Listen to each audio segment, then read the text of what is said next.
gazelle and devour it. This drive for justification is totally absent in nature, where things just happen by instinct. By questioning things, we devalue them. Imagine if a lion stopped to think, why am I devouring this gazelle? Is it right for me to kill this animal? Why am I chasing this lioness? Is it right for me to want to procreate? Animals don't concern themselves with such questions, and it would look pretty comical, not to say maybe a bit disturbing, if animals would behave in this way. Certainly, if a lion would visibly forego his instinct for the hunt, if he didn't bother to sleep with a lioness, despite showing outward signs of vigor, we would think that the lion was diseased somehow, that his sickness had overcome him. Is it not the same with humans, asks Nietzsche. Again, doubt is the sign of unconfidence, of something that lost its footing. And let's reiterate again, the drive for justification needs doubt. It needs a moment of reflection where we stop and we think. Is this what I'm doing right? Is what I am thinking correct?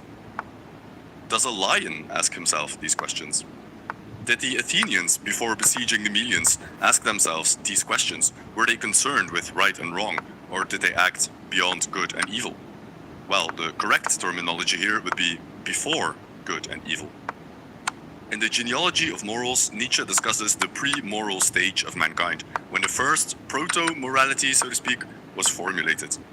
This is not morality as we know the word today, where good is almost synonymous with altruistic or self-sacrificing.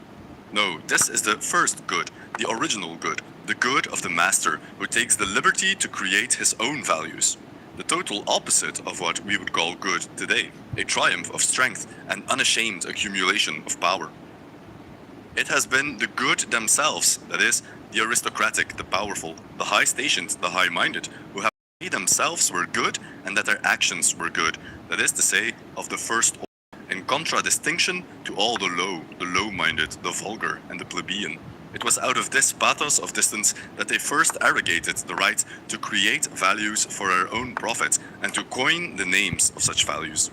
This is the original first morality, the infamous master morality. The morality that delights in itself and in its own power. A morality that acts according to nature and instinct, that does not doubt itself. A morality that is unapologetically confident and self-assured.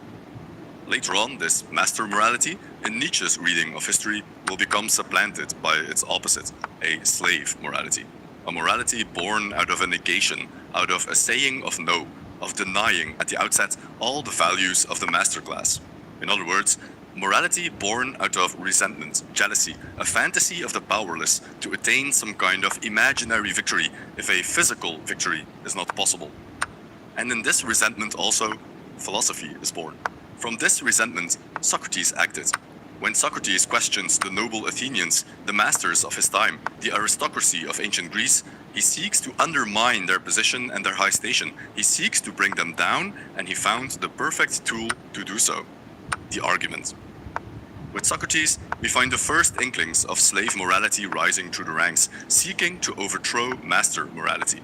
And with Plato, his student, Christianity was silently being prepared, that ultimate victory of the low over the high. But we are not there yet. First, Socrates. How was Socrates an exponent of slave morality? Well, first of all, Socrates was not a noble Athenian. He was part of the mob. Above all, and this is surprisingly relevant, Socrates was famously ugly. To judge from his origin, Socrates belonged to the lowest of the low. Socrates was mob. You know, and you can still see it for yourself, how ugly he was. But ugliness, which in itself is an objection, was almost a refutation among the Greeks. Was Socrates really a Greek? This is most beautifully expressed